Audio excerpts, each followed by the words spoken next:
அனைவருக்கும் வணக்கம். சற்று முன்பு வெளியான முக்கிய அறிவிப்பு.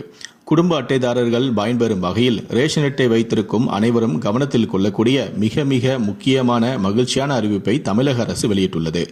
மகளிர் உரிமை தொகை திட்டத்தில் வரப்போகிறது மிகப்பெரிய விதி மாற்றம். பெண்கள் எதிர்பார்த்த முக்கியமான சலுகைகள் இடம்பெற உள்ளது. இதை பத்தி விரிவா தெரிஞ்சுக்கணும்னா இந்த வீடியோவை கடைசி வரைக்கும் ஸ்கிப் பண்ணாம முழுமையா பாருங்க. இந்த வீடியோக்குள்ள போறதுக்கு முன்னாடி இந்த வீடியோக்கு ஒரு லைக் பட்டனை பிரஸ் பண்ணிடுங்க. இதுவரைக்கும் நீங்க என்னோட சேனலை சப்ஸ்கிரைப் பண்ணாம இருந்தீங்கன்னா மறக்காம சப்ஸ்கிரைப் பண்ணிக்கோங்க. கூடவே அந்த பெல் சிம்பிளையும் மறக்காம கிளிக் பண்ணிக்கோங்க. சரி, வாங்க இப்போ வீடியோக்குள்ள போலாம். கலைஞர் மகளிர் உரிமை திட்டமானது விரைவில் மேலும் விரிவுபடுத்தப்பட உள்ளது. இந்த முறை இதில் கூடுதல் பயனாளிகள் சேர்க்கப்பட உள்ளதாக தகவல்களும் வெளியாகியுள்ளது. அதன்படி முன்பு முன்னாள் அரசு ஊழியர்களின் மனைவிகளுக்கு பணம் கிடைக்கவில்லை. அவர்களுக்கு இந்த முறை பணம் கொடுக்க திட்டமிடப்பட்டும் உள்ளது. அதேபோல முன்னாள் கார்ப்பரேஷன் ஊழியர்களின் மனைவிகளுக்கும் பணம் கொடுக்க ஆலோசனை செய்யப்பட்டு வருகிறது. இந்த திட்டத்தில் கடந்த ஜனவரி மாதம் கூடுதல் பயனாளிகள் சேர்க்கப்பட்டுள்ளனர். இந்த திட்டத்தில் இந்த மாதம் இதே திட்டம் மறுவாழ்வு முகாம் பெண்களுக்கு விரிவுபடுத்தப்பட்டும் உள்ளது. அதற்கான ஆணையும் வெளியிடப்பட்டது. அதேபோல இதுவரை விடுபட்ட பெண்களுக்கும் பணம் அனுப்பப்பட முடிவு செய்யப்பட்டும் உள்ளது. ஏற்கனவே கலைஞர் மகளிர் உரிமை திட்டத்தின் கீழ் கடந்த ஜனவரி மாதம் மேலும் சில பயனாளிகளுக்கு பணம் அளிக்கப்பட்டு வருகிறது.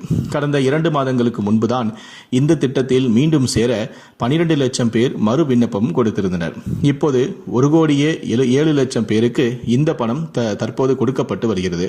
தேர்தலுக்கு பின்னர் மேலும் சிலருக்கு இந்த திட்டத்தில் பணம் வழங்கப்படவும் உள்ளது.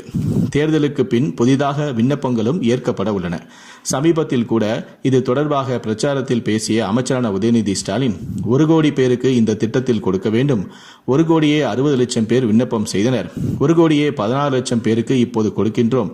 இதில் பணம் கொடுக்கப்படாமல் போன மற்றவர்களுக்கும் 2-3 மாதத்தில் கொடுப்போம். இப்போது தேர்தல் என்பதால் கடினம், ஆனால் கண்டிப்பாக தேர்தல் முடிந்ததும் பணம் கொடுப்போம், கவலை வேண்டாம் என்று அமைச்சரான உதயநிதி ஸ்டாலின் உறுதியளித்திருந்தார் என்பது குறிப்பிடத்தக்கது. கூகுளில் போயிட்டு கலைஞர் மகளிர் உரிமை தொகை திட்டம் சொல்லிட்டு KMUT சொல்லிட்டு டைப் பண்ணிங்கனாக்கா அதுக்கான வெப்சைட் ஓப்பன் ஆகும்.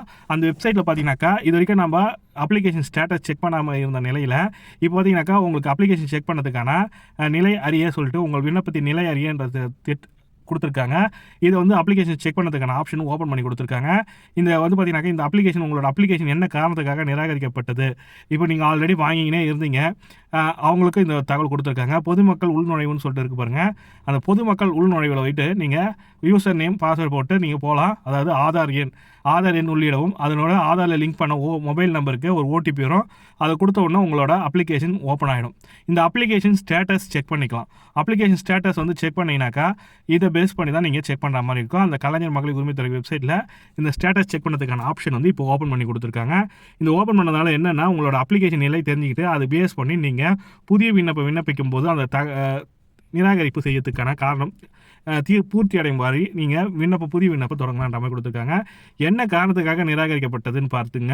இப்போ பார்த்தீங்கன்னாக்கா உங்களோட 4 சக்கர வாகனம் இருக்குது, இல்லை யூனிட் அதிகமாக ஓட்டியிருக்கீங்க, அப்படின்னா நீங்கள் இன்கம் டேக்ஸ் ஃபைல் பண்ணியிருக்கீங்க, இப்படின்ற மாதிரி நிறைய பேர் சொல்லியிருக்காங்க. அதுவும் இல்லாத தேர்தலில் பார்த்தீங்கன்னாக்கா மக்கள் வந்து நிறைய பேர் குறையாகவே சொல்லிட்டு இருக்காங்க. தகுதியானவர்கள் மட்டும்தான் கொடுக்கப்படுன்றீங்க, ஆனால் நாங்களாம் தகுதி இல்லாதவர்களான்ற மாதிரி தமிழக முதலமைச்சரிடமே ஒரு பெண் தொழிலாளி வந்து கேள்வி கேட்டிருந்தாங்க.